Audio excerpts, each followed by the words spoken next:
Welcome back to the channel, everybody. Today we're going to be going over the most overpaid players in the NBA this season.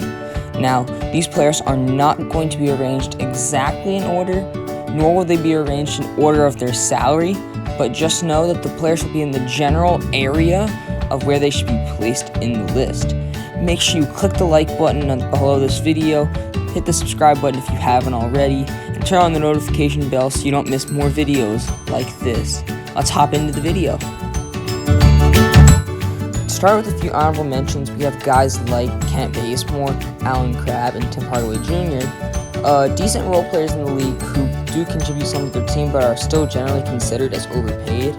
They didn't make the list because most of the guys on this list are average players who have big contracts or just people that just make too much money.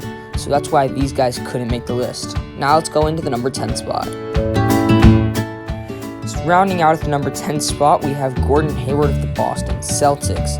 Now, Hayward was a great NBA player when he played for the Jazz, but ever since that injury at the beginning of the 2017-2018 season, he hasn't been really the same, which is why the Celtics are really overpaying him with that $32.7 million contract. He's not terribly overpaid, considering that they thought he was a superstar, but considering the place that he is now, he is very overpaid. At the number 9 spot, we have Nikola Vucevic of the Orlando Magic.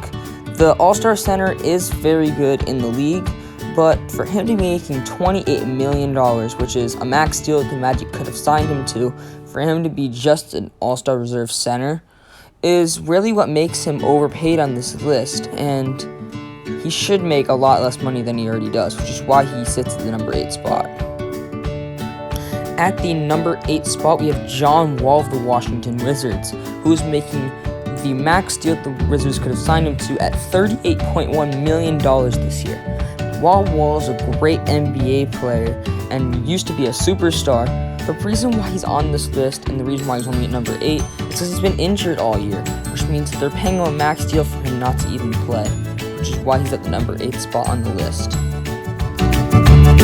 At the number 7 spot on the list, we have Terry Rozier of the Charlotte Hornets. Now, the reason why Rozier is considered overpaid is because the Hornets are paying him nearly $20 million just for him not even to be the best player on his team, as Devontae Graham is clearly the best player on the Hornets at the moment. While Rozier is a decent NBA player and he's not terribly overpaid, he still is overpaid.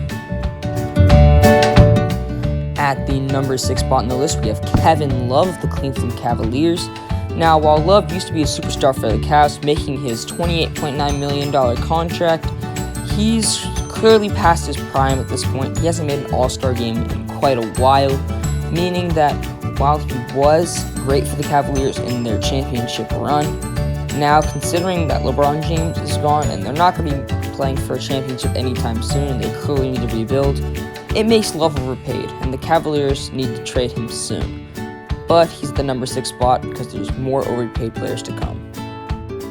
Starting in the top 5, at the number 5 spot, we have Harrison Barnes of the Sacramento Kings.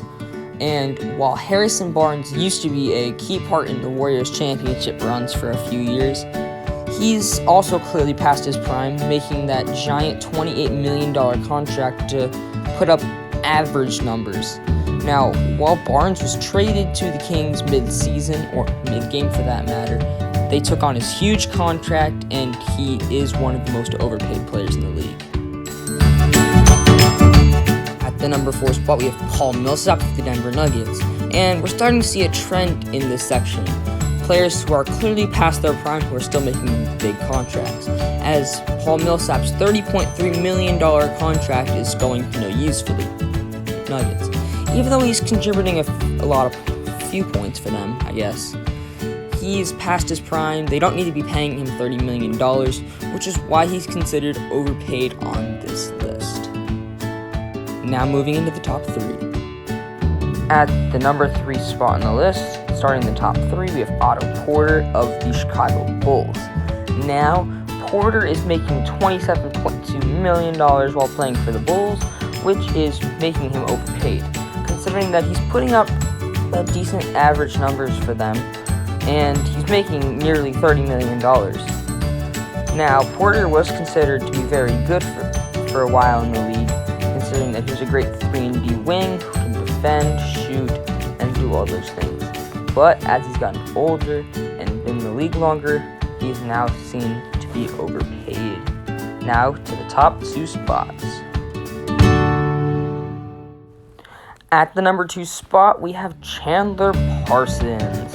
Now, Chandler Parsons used to be a decent role player in the league, but for his $25.1 million contract that he's making now, to put up below average numbers, basically terrible numbers in this league, he's overpaid.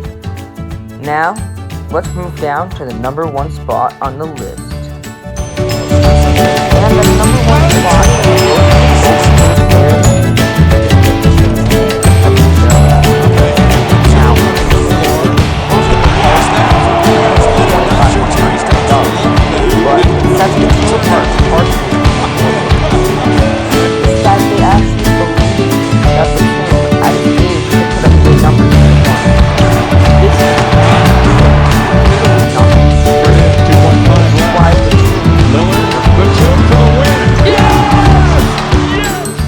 That's going to do it for the video, guys.